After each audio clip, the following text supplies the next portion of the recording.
Welcome to Live Life in the Spirit. We are your hosts. I'm Pastor Penny Schulz. And I'm Kristen Scherenberg. What would it take for God to be enough? That's a loaded question. It is. We're going to look at that today and do a really deep dive into Numbers 21. And let me ask you another question.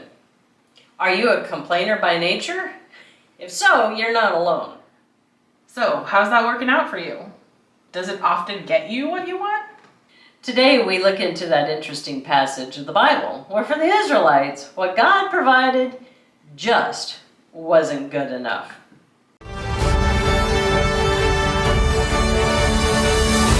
Join us as adventurers through God's Word, the Holy Lands, and beyond, exploring the fascinating and the weird, the difficult and the obscure. Come and see how the stories are woven together and how they still apply to our lives today. We promise to bring you joy, hope, inspiration, and intriguing out-of-the-box thinking, and ultimately salvation through Jesus Christ.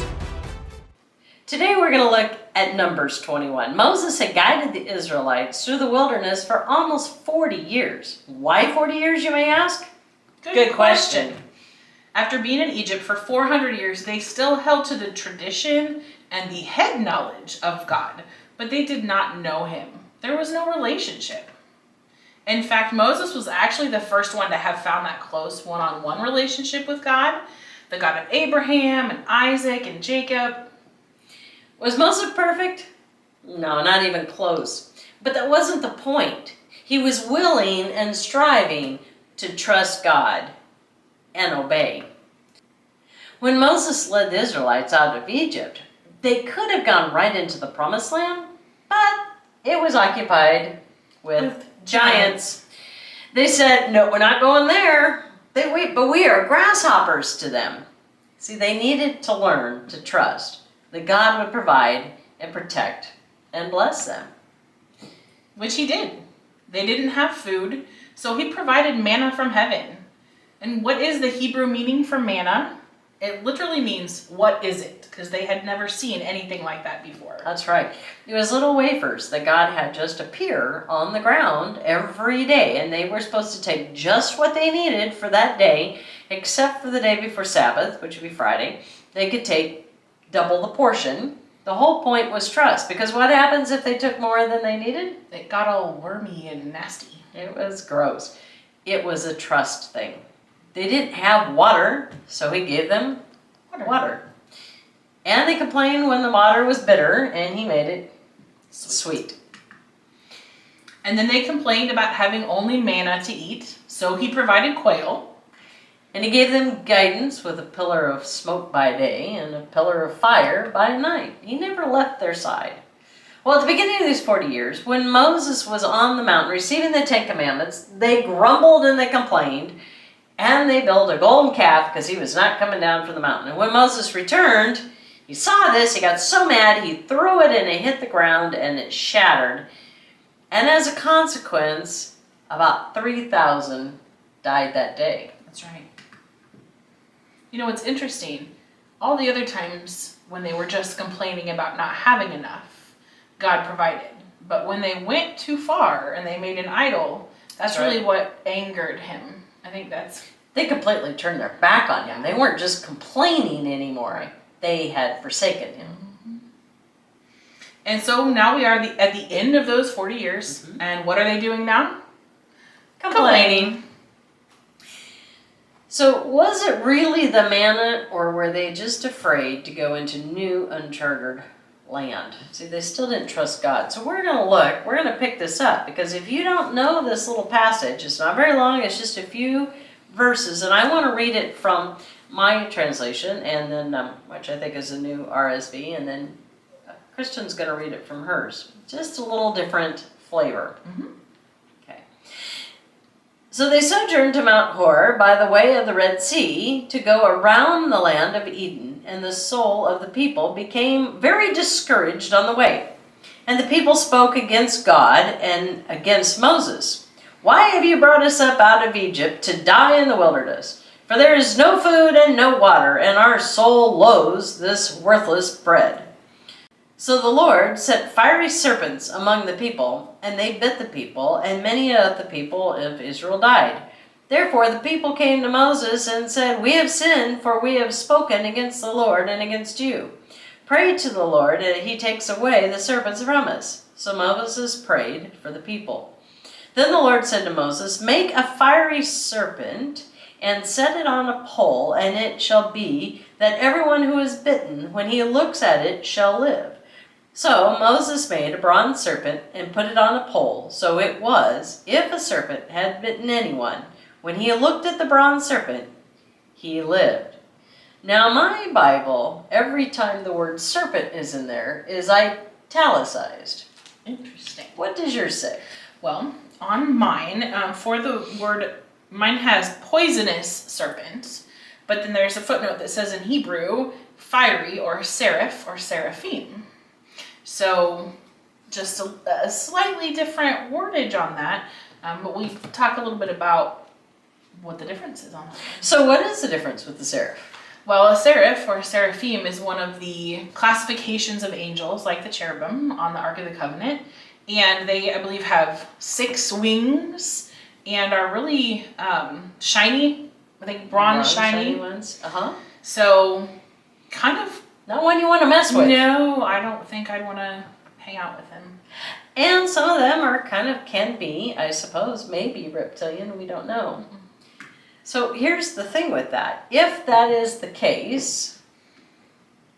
I feel like we've heard that bronze shiny one elsewhere. We have. That was back in Genesis, right? With the Nakash. Nakash means, what, shining one? Or it can be snake. But either way, we don't know if it was a flying fiery serpent or if it was a flying fiery seraphim, an angel. But God sent messengers in some form or shape to attack the camp of Israel because they were not obeying. They did not trust God. They were complaining after 40 years. Let me ask you, if you're a parent, if your kids have been bugging you for the same thing, we'll say for 4 days, let alone 40 years, the same complaint. I think my patience would have been worn thin. It gets really, really old. Well, if you look at what they were arguing, what were they arguing? Oh, they were just complaining about not having, you've left us to die in the wilderness. We have no bread. We have no water. Oh, wait, we also hate this food. Right. So when they said that they had no water and they had no food, they had food and they had water every day, but they were just complaining. So really, what was the point of the complaining? And that's what we're going to dig into a little more. But what I want to bring about, so when they complained to God, and then so they complained about the food and water, so now they're complaining about the fiery serpents or seraphim, whatever is causing people to die. So they go, and I like this part because they go to Moses, and the first thing they say is, "We've sinned." Oh wait, we made a mistake. Make it stop. We've sinned against the Lord and against you. Right. Isn't it kind of like human nature that we don't actually say, "I'm sorry," and repent until after we have massive consequences? Sounds familiar. But God always has a solution to the situation. And what was it? To make the bronze nakash, hang it on a pole, and then anyone who was bitten just had to look at it, and they would not die, they would be healed. You know, it always bugged me, that passage. Maybe it has you too. And it wasn't until last night or this morning that God really gave me a lot of clarity to that one. Because what did God say on the 10 Commandments with Moses? Thou shalt not make a graven image. Thou shalt not have any idols, any gods before me. And knowing where the Hebrew people had just come from with Egypt, granted it was 40 years, but they immediately turned to the golden calf. They were wanting to fashion idols to worship. So why then would God tell them, or tell Moses, to make a graven image for them to look at to be saved? There's a difference. It seems counterintuitive, but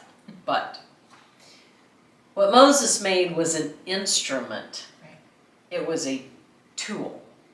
It's only when that tool becomes the focus of worship that it becomes yes, a problem. That it becomes a problem.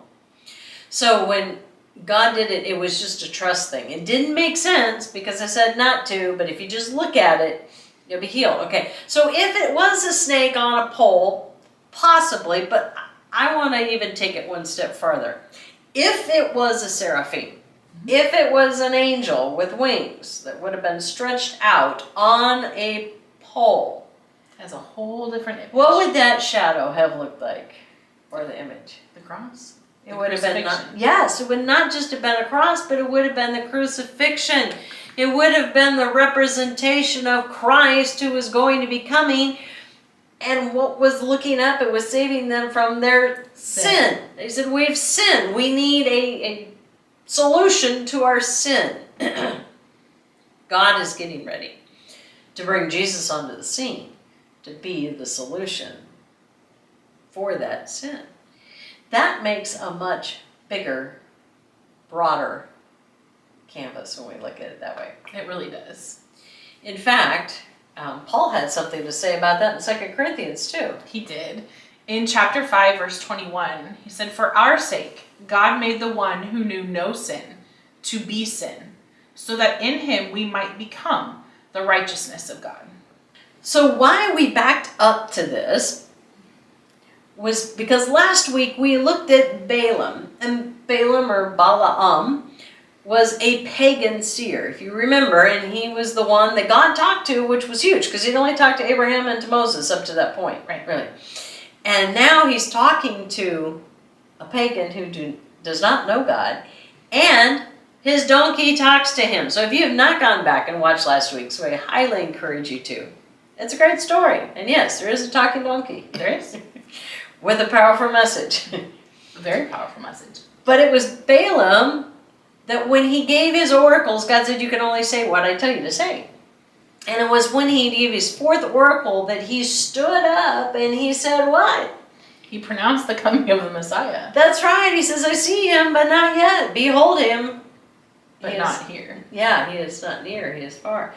He's talking about Christ is coming. And so this was right after, shortly. There's just that little snippet of time. Mm-hmm.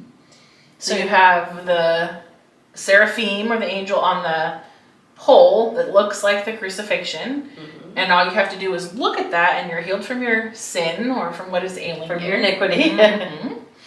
And then you go to... And then you have Balaam, who is prophesying. He's blessing Israel and he's prophesying the coming of the Messiah. How cool is that? That's pretty exciting. So going back to the Israelites. God had provided everything they needed for 40 years. He was testing them. He was testing their faith, their trust, their obedience. They failed. Many times. So when God puts tests on our path, how do we handle it? That is a very good question. And today, if you've been grumbling quite a bit, well, we think it's probably time that you need a joy break.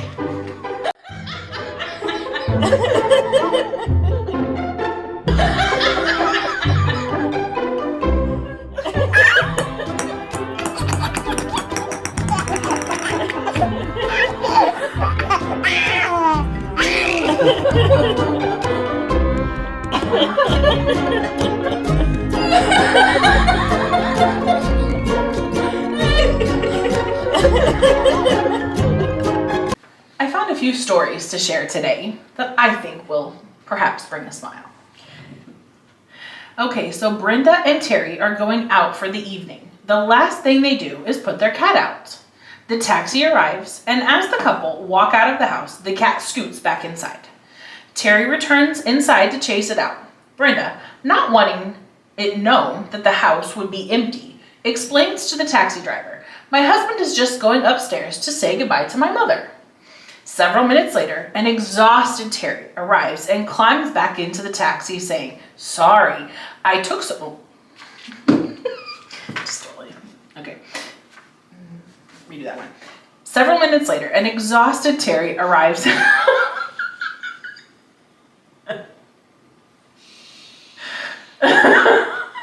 It is really good. I promise.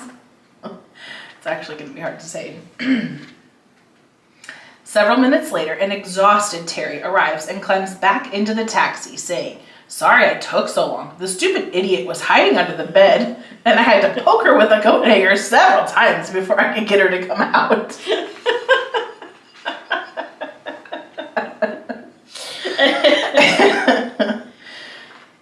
Can you imagine a taxi driver? Okay. So this is for all of the fishermen out there. There was an OBGYN in a rural area who was famous in his community for catching large fish and winning fishing trophies. One day, while he was at one of his frequent fishing trips, he got a call that a woman at a nearby farm was giving birth. He hurried to her aid and delivered a healthy baby boy. Now the farmer had nothing to weigh the baby with, so the doctor used his fishing scales. Magically, that baby was born weighing 22 pounds, 10 ounces.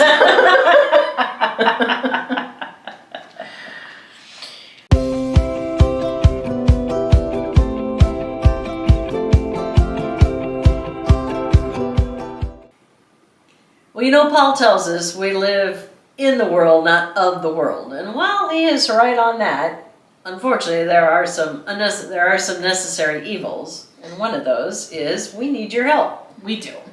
So in order to unlock a lot of helpful features on YouTube, we need 1,000 subscribers. So we need all of you to make sure you go to our YouTube channel, Live Life in the Spirit, like and subscribe, hit the notification bell, and tell everyone you know. Tell your friends, your family, your coworkers, people you meet on the street, anyone that you chat with.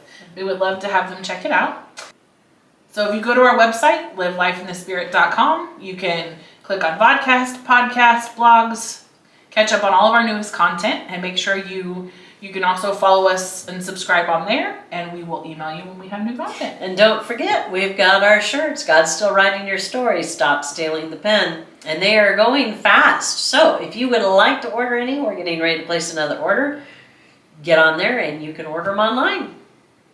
Hopefully that put a smile on your face and you chuckled along too, and maybe it jarred you out of your little grumbling, complaining mode. But if not, we're going to look into it a little more. That's right. During What Do You Do With That?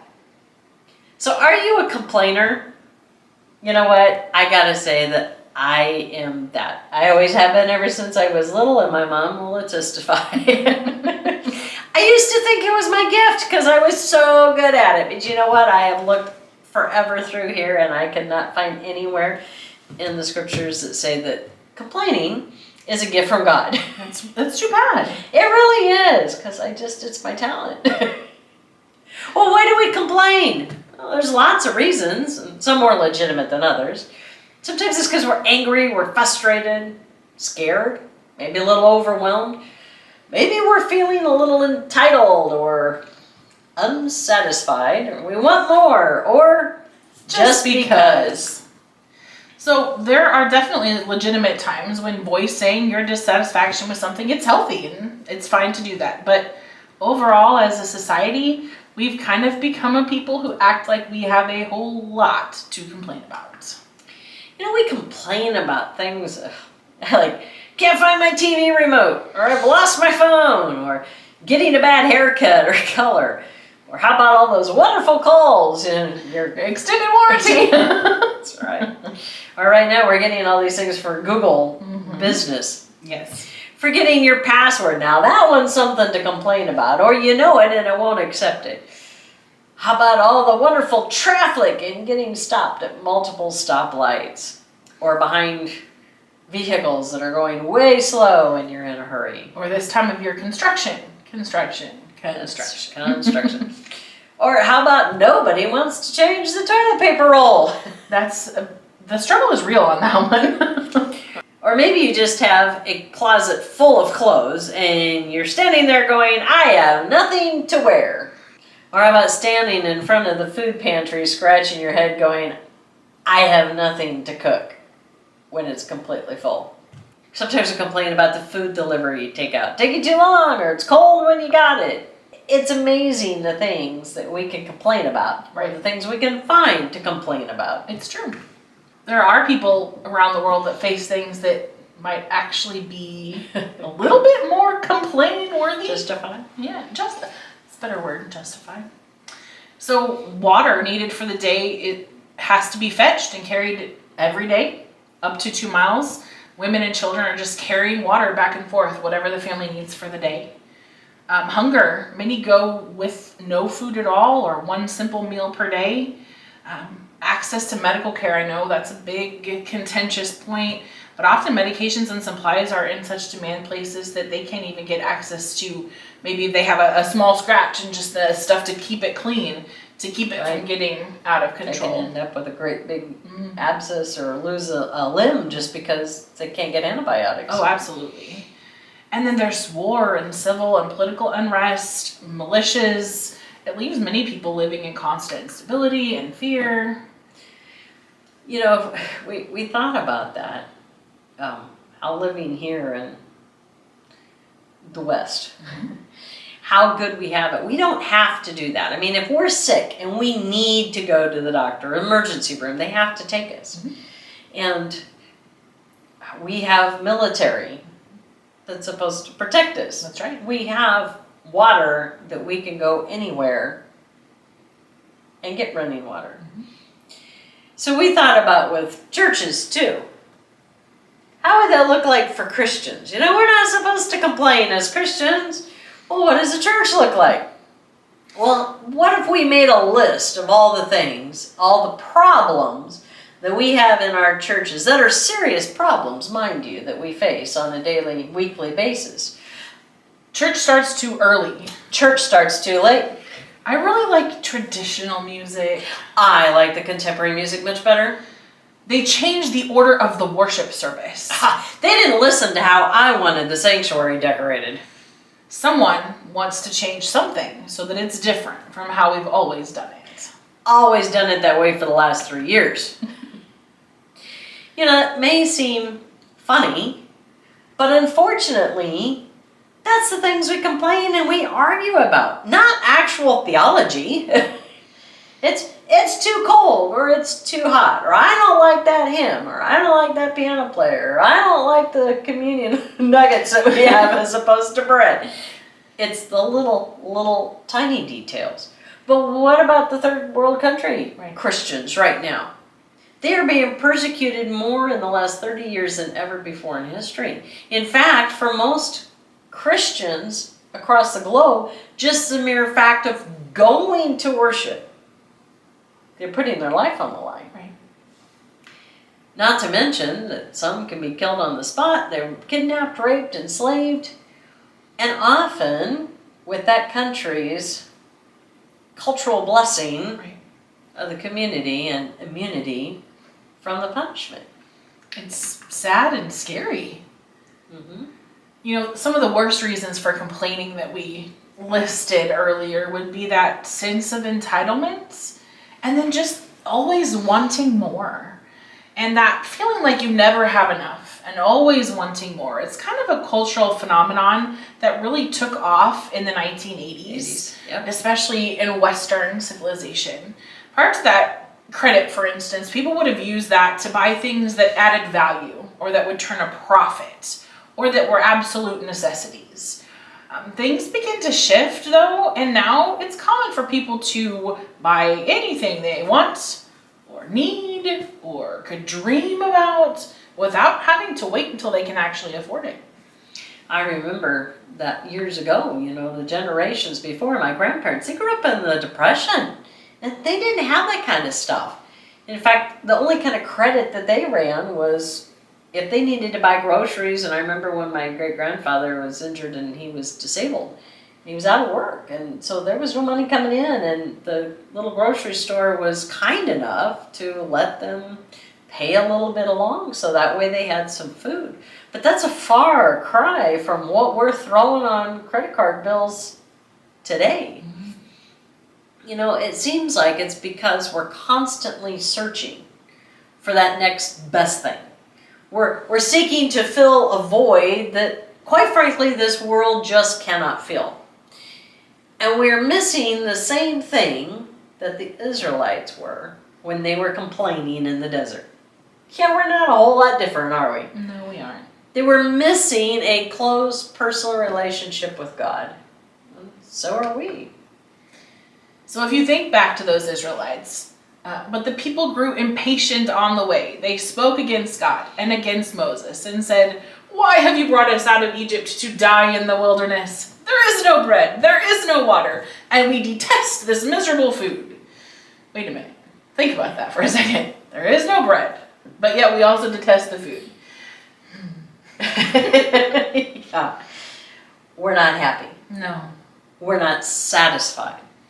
We're looking to things of this world to fill a void, to heal us, to solve our problems, to make us rich, to make us happy, to make us satisfied.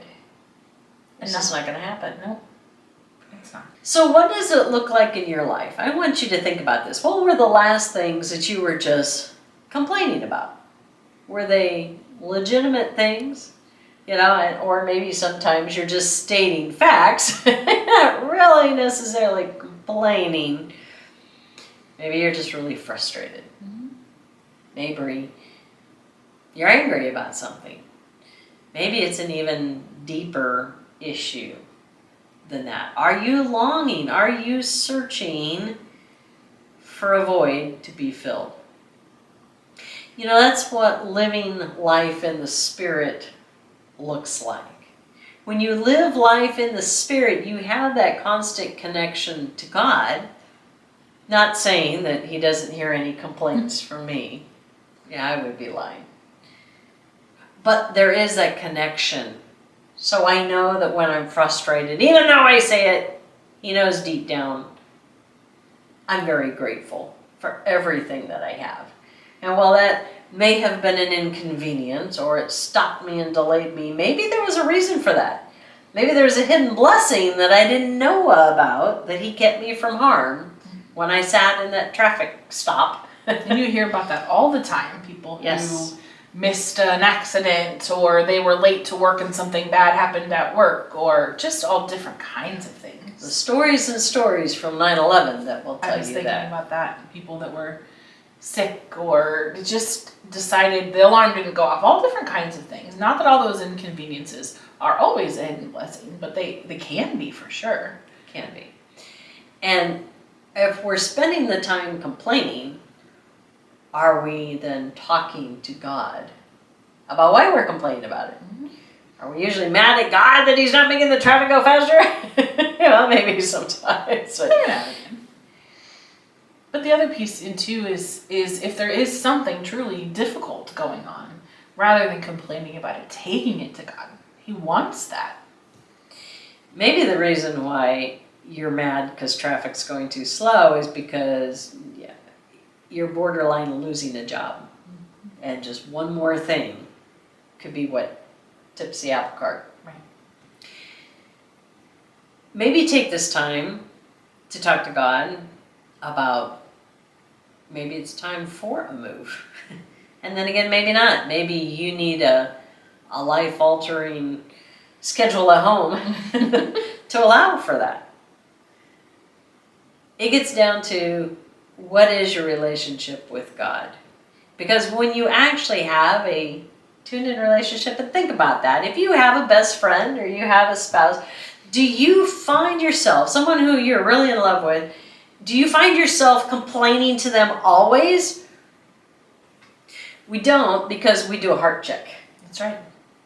And we first stop and think about before what we say, if it's really justified or not. Or even if we find ourselves in that moment, like we realize, oh my gosh, I've been complaining. I'm sorry. I don't want you to have to listen to that. Let's talk about something happy. Let's talk about something joyful. Let's, The Israelites did that too. They complained and complained and complained. And then, when God finally said, enough, then they were sorry for complaining. Right. Why I want to go back to that really odd passage in Numbers. Because, it's definitely interesting and it's kind of odd. I said, even though God said don't make a graven image, He just said to worship.